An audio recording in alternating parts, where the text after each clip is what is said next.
They're not the biggest, they're certainly not the best known, but when it comes to building a brand that is desirable, that is exclusive, that is very expensive, but that is known among the elite as the status brand, Hermès stands by itself. Plus, Hermès is the only brand in luxury world that I love most of the leathers they use and the artisanal craftsmanship they still employ in some of their products. Whilst luxury sales are on a steady decline, Hermès seem to be immune to this financial pressure, and in today's video we're going to look into why Hermès is still able to capture the luxury consumer even though their counterparts seem to be struggling to do so. In the last few quarters there has been a decline in luxury sales and all of the major luxury brands are feeling the pressure. Everyone but Hermès. Hermès sales continue to boom, and so we're going to look into how Hermès has been able to continue to capture the luxury consumer even though their counterparts seem to be failing at it. In August 2024, shares in Kering, the owner of luxury labels including Gucci, Balenciaga and Saint Laurent, hit a 7-year low after reporting that operating income in the second half of the year would be down by 30% after a 42% drop in the first half. And this reporting is not an outlier. All related data indicates that luxury sales are on a downturn. Consumers are not showing as much interest in luxury brands as they have been in the years that have passed. Customers have raised issues with things like quality, price hiking, the law of super fakes, and I would say a shift in culture around how fakes are perceived and wearing fakes are perceived. We've definitely moved into an era where wearing a super fake is definitely less frowned upon than it has been previously. And of course, we're all feeling the economic pressure. Essentially, everybody's just trying to make sure that they can have the essentials, you know, food and housing. And so luxury buying things for leisure or just to enjoy has moved down the priority list for us all really. And the luxury market is definitely feeling that strain. However, in July 2024, Hermès posted double-digit revenue growth and shares have risen more than 10% since the beginning of 2024. Although Hermès raised their prices by 7% last year, this hasn't seemed to put off their customers. Luxury brands price hiking probably deserves a dedicated video all to itself, but it is definitely one of the reasons that customers have cited that they are moving away from brands like Chanel and Louis Vuitton because they don't feel as though these price hikes align with the value that they are offering. But this is a sentiment that Hermès seems to be immune to, and so we need to discuss what makes Hermès so appealing. So I am somebody who enjoys Hermès as a brand. I definitely have a few Hermès bags on my wish list, and I know that there are conversations around Hermès just in general and the restricted access to Hermès, the way that they run their business, the price of their bags, which I would say is probably objectively astronomical for anyone, right? But although their pricing is probably the highest, maybe Chanel's kind of running alongside Hermès in terms of pricing, but Hermès is definitely one of the more expensive brands, and even though their pricing is very, very high, they have still been able to keep the attention of their customers and keep their loyalty even though customers are experiencing pressure from other places. There are a combination of factors that I think Hermès have mastered, and that includes the art of creating an aspirational brand that feels timeless and authentic. To some, Hermès is actually pretty boring, right? It's a very classic brand, a very timeless brand. I wouldn't describe it as super trendy. They kind of walk to their own beat. There aren't tons of different styles that are coming out all of the time. Although there may be some cons to this approach, the pros definitely outweigh the cons for Hermès. They do have a very interesting tactic that they use with their customers that we're going to call treat 'em mean, keep 'em keen, which also describes how they use scarcity to keep their brand exclusive. It sounds very counterproductive, but essentially what Hermès have done is create barriers to entry for their customers. So unlike going into any average store, maybe you're going into your local Tesco's or you're going to H&M or Zara and you just walk in and you pick what you want and you buy it, those rules don't apply at Hermès. And there are certain styles of handbags in particular, like the Birkin and the Kelly, that they restrict customers access to. There are always Birkins and Kellys downstairs. Every time I was there, boxes full of them. Don't tell me that. What?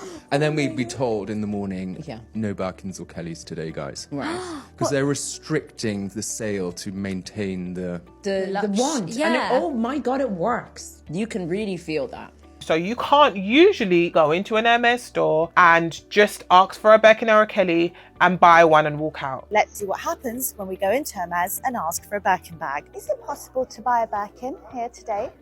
Excuse me? Is it possible to buy a Birkin bag? Birkin? Yes. I've come to Paris for the day and I was wondering, I'd really love to buy a Birkin. What? So I would really like to buy a Birkin today. Really, today is not possible. A lawsuit was filed against Hermès in March of 2024 that alleged that they are forcing customers to buy other products from the company in order to purchase Birkin bags. It also claimed that Hermès only offers the opportunity to buy a Birkin bag to customers with a sufficient purchase history. French luxury designer brand Hermès is known for playing hard to get when it comes to the purchase of their iconic Birkin handbag. The scarcity of this bag has made them a status symbol among the wealthy.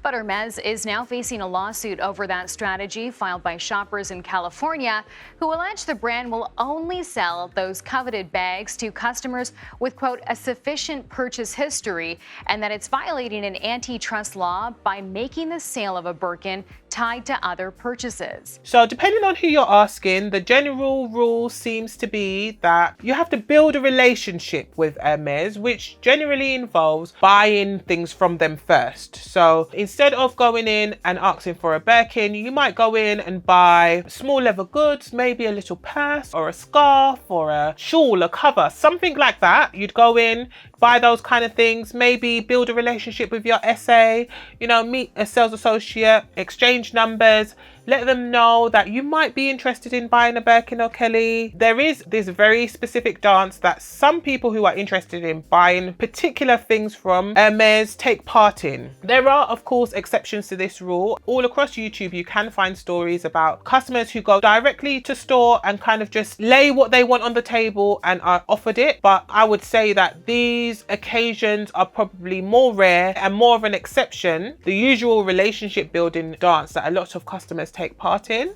And essentially they deliberately limit access to their most coveted items. And the Birkin and the Kelly are a major part of the company's sales, accounting for almost 30% of their total revenue. The Hermès brand story dates back to 1837, originally the maker of luxury saddles and harnesses. Hermès intertwine history with equestrian culture. They are also family owned and still privately held, and so not pressured by shareholders and short-term profitability. Hermès does have a strong brand identity, and they have their hands in a few different pies in that they sell shoes, they sell homeware, they sell bags, and they sell clothes, but they are most known for the very famous Birkin and Kelly, and those bags do make up quite a significant amount of their overall sales. Unlike many of the other luxury brands, Hermès does also have very restricted marketing.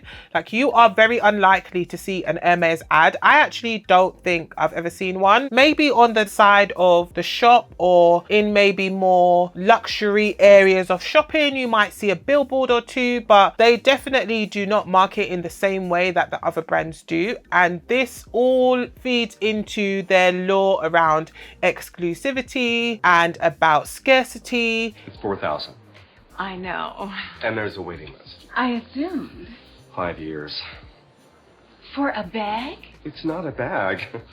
It's a Birkin. And what they've done really effectively is use celebrities and royalty influencers to kind of push their brand. And by using public figures to promote their brand, they have continued to make the brand more desirable. Also, what I think is one of the most appealing things about Hermès, in particular their bags, their Birkins and their Kellys, is the resale value. The resale value of particularly the Birkin and the Kelly in the last 10 years have outpaced gold.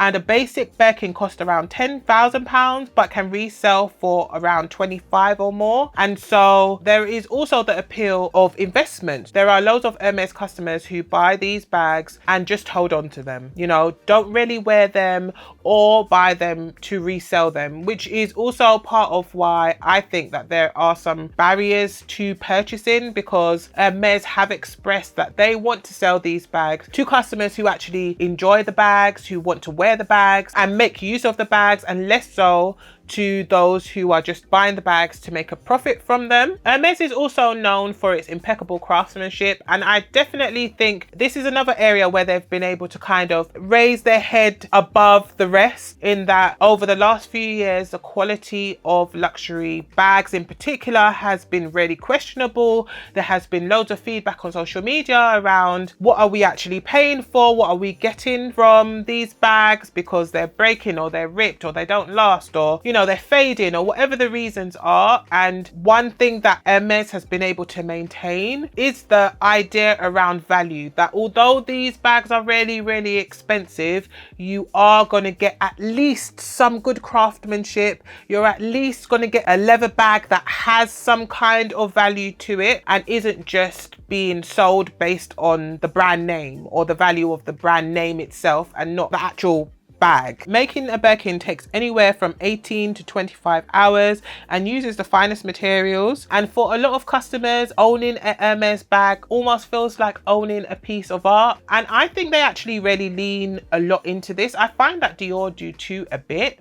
Like the idea of you're not just owning a bag, you're owning a piece. Right? You're owning an heirloom. You're owning something that you can pass down to your children and your children's children, and everybody can get really good use out of it and everybody can enjoy it. And the perk is that it's still going to hold its value, and if anything, the value of it is going to go up. There are always Kelly and Birkin bags on the resale market that are 10-15 years old that are still selling for more than the original purchase price. The Hermes shopping experience also plays a part. They actually don't have many brick and mortar stores and have a pretty, what I can only describe as mild presence online. You are not able to buy everything from their catalog online. There is also restricted access, you know, for certain things. You definitely can't buy Birkin or a Kelly online from their website. They have a low-key marketing strategy and generally avoid online sales. They tend to focus more on giving customers a more personalized experience, you know, sharing their knowledge about the brand with the customer, explaining the story around whatever it is you're interested in buying, and really making the customer feel as though they're having a more one-to-one experience, a more personalized experience than they would have elsewhere. There is a saying that it's better to be different than better, and I think that Hermes really lean into this. It seems that whatever the approach is for the majority of luxury brands, they have essentially decided to do the opposite. I do think though, for those who do not have an interest in Hermes or have critiques of Hermes, some of which I don't think are unreasonable, the approach taken by them can seem to be a bit crazy, a bit weird, a bit unusual, even unethical. The idea that you almost have to get permission from them to buy something, even though what they're selling costs loads and loads of money. I think that there is some fair critique of Hermes and their business model. However, this has not seemed to have an effect on their ability to make sales and establish a strong and what seems to be unwavering connection with their customers, which means that they continue to grow in spite of the industry financial downturn.